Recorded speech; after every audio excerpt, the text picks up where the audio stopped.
नमस्कार दोस्तों, only super quiz YouTube channel में आपका हार्दिक स्वागत है। हम आर्टिकल चैप्टर को पूरा कंप्लीट पढ़ चुके हैं और मैंने आपको बताया था कि अगली वीडियो में हम क्वेश्चन आंसर की बात करेंगे। यानी इस वीडियो में हम क्वेश्चन आंसर देखेंगे, हम उसके आर्टिकल्स को एक्सरसाइज देखेंगे। ये वीडियो थोड़ी छोटी हो सकती है, लेकिन इसमें आपका बहुत इम्पोर्टेंट टॉपिक क्लियर हो जाएगा। इसमें सारे रूल आ जाएंगे, सारे नहीं तो लगभग रूल तो आ ही जाएंगे, और इसके बाद हम इडियम फ्रेजेस और पढ़ेंगे। तो चलिए वीडियो की शुरुआत करते हैं। फर्स्ट क्वेश्चन है, he has come without umbrella. Easy question है। आप चैट बॉक्स में इसका आंसर लिखिए या कमेंट में लिख दीजिए। आपके पास 5 सेकंड है। तो मैं इसका आंसर बता देता हूँ। अभी इसमें ये जो इससे पहले लगाना है, यानी अम्ब्रेला से पहले लगाना है, तो इसकी प्रोनाउंसिएशन कीजिए। यानी इसको बोल कर देखिए, अम्ब्रेला, ए की आवाज़ आ रही है, वोवल की आवाज़ आ रही है, यानी यहाँ पर एन का यूज होगा। एन का यूज होगा यहाँ पर, एन। समझ में आ गया? ए की आवाज़ आए या कोई भी वोवल की आवाज़ आए तो वहाँ पर एन का यूज होगा, नहीं आई तो ए का यूज होगा। सेकंड पढ़ते हैं, Ganga is dash sacred river. तो आप कमेंट बॉक्स में इसका आंसर दीजिए। तो फर्स्ट जो डैश है, यानी ये वाला, इसमें तो आएगा दी। अब दी क्यों आएगा मैं बता देता हूँ। हमने एक रूल पढ़ा था, आपको याद हो तो, जिस नदियों के नाम से पहले हम दी का यूज करते हैं, नदियों के नाम से पहले हम दी का यूज करते हैं, इसलिए यहाँ पे दी होगा। समझ में आ गया? अब ये है, गंगा से पहले हमने दी लगा दिया, कोई दिक्कत नहीं है। लेकिन ये सैक्रेड में क्या आएगा?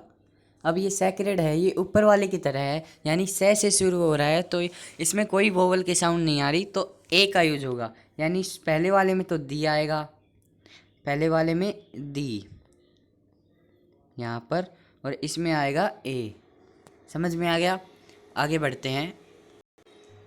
Which is dash longest river in India. Which is dash longest river in India. अब हमें यहाँ पे भरना है, यहाँ पे कुछ भरना है, तो आप थोड़ा सा दिमाग लगाइए और कमेंट में इसका आंसर दीजिए।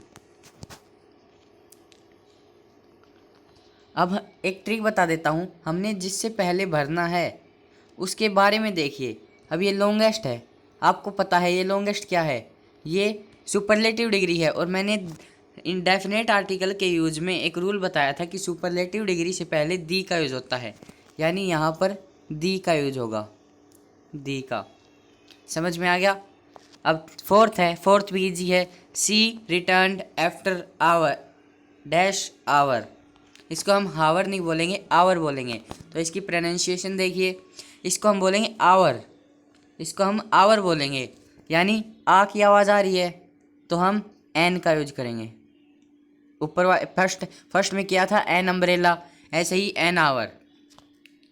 ये फिफ्थ है, डैश सन शाइनिंग ब्राइटली। अब मैं डेफिनेट आर्टिकल के यूज में मैंने आपको एक रूल बताया था कि सन यूनिक थिंग के नाम से पहले हम दी का यूज करेंगे। अब सन यूनिक है तो इससे पहले हम दी का यूज करेंगे, यहाँ पे दी आएगा, THE, दी। नीचे है, Allahabad is dash holy city. अब ये फर्स्ट क्वेश्चन की तरह, आप कमेंट में इसका आंसर लिखिए। Allahabad is dash holy city. तो मैं इसका आंसर बता देता हूँ, Allahabad is a holy city. अब हमने ए भरा, क्यों भरा? क्योंकि ये होली को देखकर भरना है, और है की साउंड आ रही है, ना ही वोवल की आ रही है, और ना ही ये कोई ऐसी चीज़ है जो डेफिनेट है। इसलिए हम इससे पहले किसका यूज करेंगे? इंडेफिनेट आर्टिकल, यानी ए का। तो ये पेज तो आपको क्लियर हो गया होगा। आगे बढ़ते हैं। Sanskrit is dash difficult language. ये भी पहले वाले की तरह है, आपको जिससे पहले भरना है उसको देखिए। ये डिफ़िकल्ट से पहले भरना है आपको, तो इसको पढ़िए। ये ना ही कोई ऐसी चीज़ है जो डेफिनेट है, इसलिए इससे पहले हम इनडेफिनेट का यूज करेंगे। या तो ए आएगा या एन आएगा। अब एन तो आ नहीं सकता, क्योंकि ऊपर रूल पढ़ा था कि कोई नाउन अगर कॉन्सोनेंट से स्टार्ट होता है तो वहाँ पर एन का यूज गलत है, तो यहाँ पे ए आएगा। समझ में आ गया। इंग्लिश इज़ ईजी लैंग्वेज, ये भी इसी के तरह है, ईजी है, यानी ई से इसकी साउंड आ रही है, यानी यहाँ पे एन का यूज होगा, ए एन, एन का यूज होगा यहाँ पे।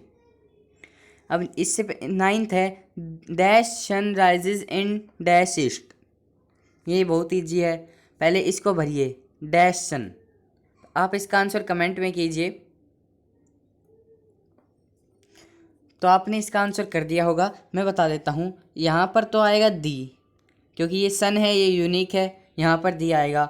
और ईस्ट से पहले भी दी आएगा, क्योंकि हमने पढ़ा था डायरेक्शन के नाम से पहले हम दी का यूज करते हैं। तो यहाँ पर दी, यहाँ पर भी दी। समझ में आ गया आपको। आगे बढ़ते हैं।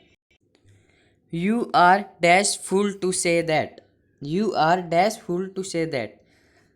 तो पहले इसको पढ़िए, ये क्या है।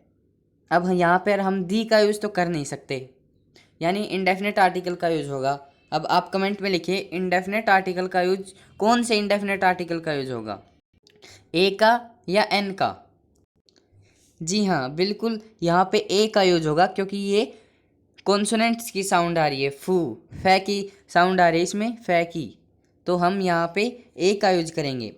आगे है what dash beautiful seen this is. अब मैं आपको ये रूल कल नहीं बताया था मैंने आपको, तो आज बता देता हूँ। ये रूल आपको बहुत ध्यान रखना है, इसमें से पक्का क्वेश्चन आते हैं। अगर कोई सेंटेंस व्हाट से शुरू हो और एक्सक्लेमेशन का साइन हो, यानी व्हाट से शुरू हो प्लस एक्सक्लेमेशन साइन हो, ये वाला, तो हम ए का यूज करेंगे, इंडेफिनेट आर्टिकल का यूज करेंगे। यानी यहाँ पर इंडेफिनेट आर्टिकल यानी ए का यूज होगा। समझ में आ गया। ये रूल आपको नोट कर लेना है, बहुत इंपॉर्टेंट रूल है। और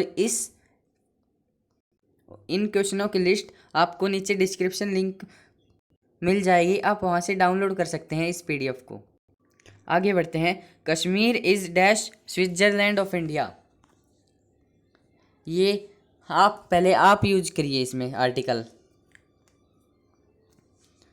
अब मैं बता देता हूँ। अब मैंने आपको रूल बताया था, यदि दो नाउन का कंपैरिजन किया जा रहा हो तब वहाँ पर डेफिनेट आर्टिकल का यूज होगा। जैसे ये कश्मीर हमने पढ़ा था, Kalidas is the Shakespeare of India, पढ़ा था ये, इसलिए यहाँ पर जो आर्टिकल होगा वो डेफिनेट होगा, यानी यहाँ पर दी का यूज होगा। समझ में आ गया। वैसे प्रॉपर नाउन से पहले कोई आर्टिकल का यूज़ नहीं होता है, लेकिन इससे पहले होगा, क्योंकि यहाँ पर हम इसकी तुलना करें कश्मीर से। आगे बढ़ते हैं। Dash Himalayas lie to the north of India. ये आपको कमेंट में लिखना है इसका आंसर। इसका आंसर आपको कमेंट करना है। मैं बता देता हूँ। अब ये हिमालयाज है, हमने पढ़ा था माउंटेन रेंजेस के नाम से पहले हम दी का यूज करते हैं, तो यहाँ पर तो दी आ गया, दी आ गया। अब ये है नॉर्थ, ये नॉर्थ है, हमने ऊपर पढ़ा था कि डायरेक्शन के नेम से पहले हम दी का यूज करते हैं, यानी यहाँ पर भी दी का यूज होगा, THE, दोनों जगह दी का यूज होगा। समझ में आ गया। इजी रूल थे ये, बहुत इंपॉर्टेंट रूल हैं। मैंने कल CGL का पेपर उठा के देखा, उसमें इसमें से 10 एग्जाम्पल आ रहे थे, मतलब बहुत सारे पेपर उठा के देखे, 10 एग्जाम्पल तो इसमें से मिल रहे थे। आगे बढ़ते हैं। अब 14 है dash honesty is dash best policy. अब आप पहले यहाँ पे भरिए, कमेंट कीजिए डैश ऑनेस्टी इज़। अब यहाँ पे आएगा नो आर्टिकल, यहाँ पे कुछ नहीं आएगा, यहाँ पर कुछ भी नहीं आएगा, क्योंकि ये एडजेक्टिव है और हमने बताया था कि नाउन से पहले आर्टिकल का यूज होता है, एडजेक्टिव से पहले नहीं। अब सेकंड वाले में भरिए आप is the best, is the best, मैंने आपको बता दिया इज़ द बेस्ट। यहाँ पर दी क्यों आया, क्योंकि ये सुपरलेटिव डिग्री है, best, good, better, best, good की सुपरलेटिव डिग्री बेस्ट होती है, ये भी याद हो गया और ये रूल भी याद हो गया। आगे बढ़ते हैं। 15th dash Mahabharata is Holi book. अब हमने पढ़ा था कि धार्मिक किताबों के नाम से पहले हम दी का यूज करते हैं। तो ये तो समझ में आ गया कि यहाँ पर दी का यूज होगा। अब यहाँ पर बताइए डैश होली बुक, तो इसका आंसर आएगा ए, क्योंकि हमने ऊपर भी पढ़ा था हो इलाहाबाद इज़ होली सिटी। ऐसे ही होली है की आवाज़ आ रही है तो हम ए का यूज करेंगे। नीचे है dash Andamans are dash groups of island. ये है, हमने बताया कि प्रॉपर नाउन से पहले कोई आर्टिकल नहीं लगेगा, यानी अंडमान प्रॉपर नाउन है, कोई जगह का नाम है, तो यहाँ पर कोई आर्टिकल नहीं लगेगा, कोई भी आर्टिकल नहीं लगेगा यहाँ पर। लेकिन अगले वाले का आंसर आप कमेंट में कीजिए। यहाँ पर लगेगा ए, यहाँ पर लगेगा ए, क्योंकि ये ग्रुप है। ग्रुप गे की आवाज़ आ रही है, यानी कॉन्सोनेंट की आवाज़ आ रही है, यानी यहाँ पर हम ए का यूज करेंगे। 17th है dash earth moves round dash sun. ये हमने ऊपर पढ़ लिया ये रूल, तो इसमें आपको गलती नहीं करनी है। अब दोनों का आंसर एक साथ लिखिए, तो इसका आंसर दी आएगा, दोनों में दी आएगा। क्यों? क्योंकि मैंने बताया यूनिक थिंग्स से पहले दी का यूज होता है। अब ये अर्थ है, ये अर्थ भी यूनिक है और सन भी यूनिक है, तो ये दोनों यूनिक है, तो इन दोनों से पहले डेफिनेट आर्टिकल का यूज होगा। आगे पढ़ते हैं dash secretary and dash treasure was there.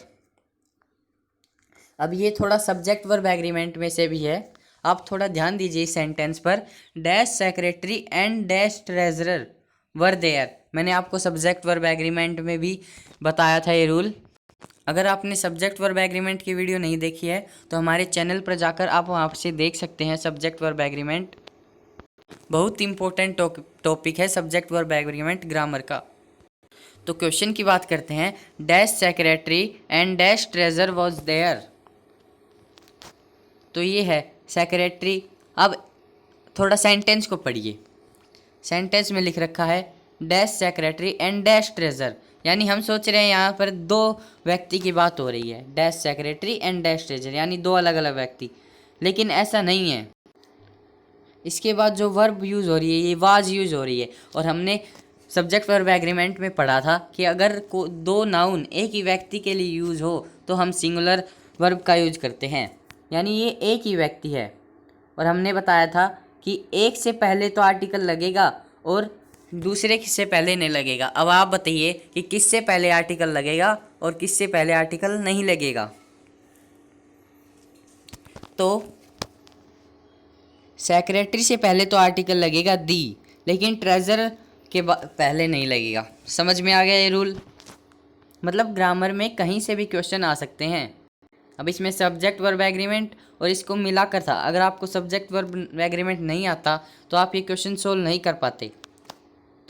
अब आगे पढ़ते हैं the secretary and treasure were there.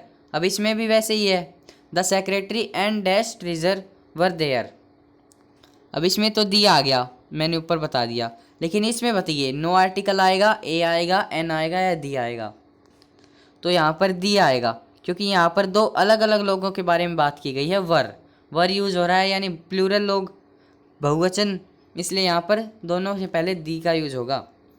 20 है dash children go to school to learn. अब इसमें हम चिल्ड्रन से पहले दी का यूज करेंगे, the children go to school to learn, यानी टू के बाद हम प्रीपोजिशन आर्टिकल का यूज़ नहीं करते हैं। स्कूल से पहले कुछ नहीं आएगा, लेकिन चिल्ड्रंस के से पहले दी का यूज होगा। आगे बढ़ते हैं हम। 19 है dash secretary and treasurer were there. ये तो हमने कर लिया था। 20 भी कर लिया था, children go to school, the children go to school, no article, school to learn. अब इसमें है 21 है Mumbai is dash Manchester of India. अब ये रूल हमने पिछले पढ़ चुका है, तो आप इसका आंसर कमेंट कीजिए। Mumbai is dash Manchester of India, तो इसका जो राइट आंसर होगा वो होगा दी। यहाँ पे दी यूज क्यों हुआ? क्योंकि मैनचेस्टर से इसकी तुलना की जा रही है मुंबई की, इसलिए यहाँ पर दी का यूज़ होगा। हमने ऊपर पढ़ा था Kashmir is Switzerland of India, उससे पहले दी का यूज़ हुआ, तो इससे पहले दी का यूज़ होगा। This is dash best book on English grammar. अब ये हम बुक की बात कर रहे हैं, पहले आप इसका आंसर कमेंट में लिखिए। तो इसका जो आंसर होगा वो होगा दी, क्योंकि मैंने आपको ट्रिक बताई, जिससे पहले भरना है उसको देखिए। बेस्ट से पहले भरना है, तो बेस्ट सुपरलेटिव डिग्री है, गुड, बेटर, बेस्ट, इसलिए यहाँ पर दी का यूज होगा। आगे बढ़ते हैं। 23 dash Russian sent up dash first earth satellite. ये बहुत ईजी है, इसका आंसर आप कमेंट कीजिए, दोनों का एक साथ लिख दीजिए। दोनों का आंसर आप एक साथ लिखिए। पहले तो बताइए, dash Russian sent up, Russian से पहले क्या आएगा? ये रशियन है, इससे पहले क्या आएगा? तो ये रशियन है, ये लैंग्वेज की बात नहीं कर रहा। हमने रूल पढ़ा था, अगर लैंग्वेज की बात हो तो नो आर्टिकल, लेकिन अगर वो बात कर रहा हो पीपल्स की यानी लोगों की, तब हम वहाँ पर दी का यूज करेंगे। यानी अब ये भाषा है, ये तो पहली सैटेलाइट भेज नहीं सकती, लेकिन लोग भेज सकते हैं, तो यहाँ पर लोगों के बारे में बताया गया है, तो यहाँ पर दी का यूज होगा। अब ये फर्स्ट सैटेलाइट है, इसमें बताओ कौन सा रूल लगा है, और ये भी कमेंट करो कि क्या आएगा। तो इसमें रूल जो लगा है वो है, यदि किसी से ऑर्डिनल नंबर से पहले हम दी का यूज करते हैं।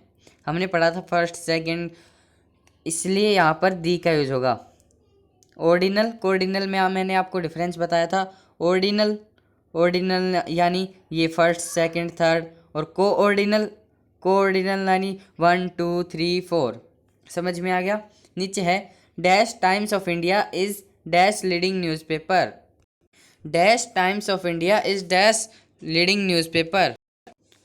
अभी टाइम्स ऑफ इंडिया है, ये एक न्यूज़पेपर है, तो आपको डेफिनेट आर्टिकल का वो रूल याद आ रहा होगा कि यदि किसी सेंटेंस में न्यूज़पेपर और मैगज़ीन है तो उससे पहले हम दी का यूज़ करते हैं, तो यहाँ पर तो दी आ गया। अब यहाँ पर आपको कंफ्यूज होने की ज़रूरत नहीं है, यहाँ पर इंडेफिनेट आर्टिकल आएगा। अब आप कमेंट कीजिए कौन सा इंडेफिनेट आर्टिकल आएगा, ए या एन। तो यहाँ पर ए आएगा, क्यों? क्योंकि यहाँ पर जो साउंड आ रही है लीडिंग की, यहाँ पर जो हम जिससे पहले हमने भरना है पहले उसको देखना है, लीडिंग से पहले भरना है, इसको देख लिया। अब इसकी साउंड देखिए, लीडिंग, ले की आवाज़ आ रही है, यानी कॉन्सोनेंट है, ए का यूज होगा। समझ में आ गया? आगे बढ़ते हैं। Dash more one has dash more one wants. ये तो बहुत ईजी है, हमने पढ़ा था। दो कंपेरेटिव डिग्री का कंपैरिजन किया जा रहा हो तो दोनों से पहले दी का यूज होगा, दी और दी। समझ में आ गया? The more one has the more one wants. समझ में आ गया? अब कुछ इडियम फ्रेजेस पढ़ लेते हैं, ये आपको समझ में आ गए होंगे। 25 के 25। अब आप अपना स्कोर कमेंट में लिखिए। ये इडियम फ्रेज है, fly in the ointment. Fly in the ointment. अब मैंने आपको ट्रिक बता दी थी, फिर बता देता हूँ। आपको किसी इडियम फ्रेजेस का मतलब जानना है तो आप उसकी हिंदी बना लीजिए। अब ये है फ्लाई इन दी ऑइंटमेंट, अब इसकी हिंदी क्या बनेगी? ये फ्लाई है, ये फ्लाई का मतलब होता है मक्खी। ये जो मक्खी देख रहे हैं आप, इसे हम फ्लाई कहते हैं। फ्लाई का मतलब होता है मक्खी। इन दी में ऑइंटमेंट, ऑइंटमेंट मतलब ये है मलहम। जो मलहम आपने सुना होगा, इसको हम इंग्लिश में ऑइंटमेंट कहते हैं। तो जब आपको पता है जो मलहम होता है वो थोड़ा गाढ़ा होता है, तो अब सोचिए आप कि मक्खी इसमें गिर जाए, मलहम में गिर जाए तो क्या होगा?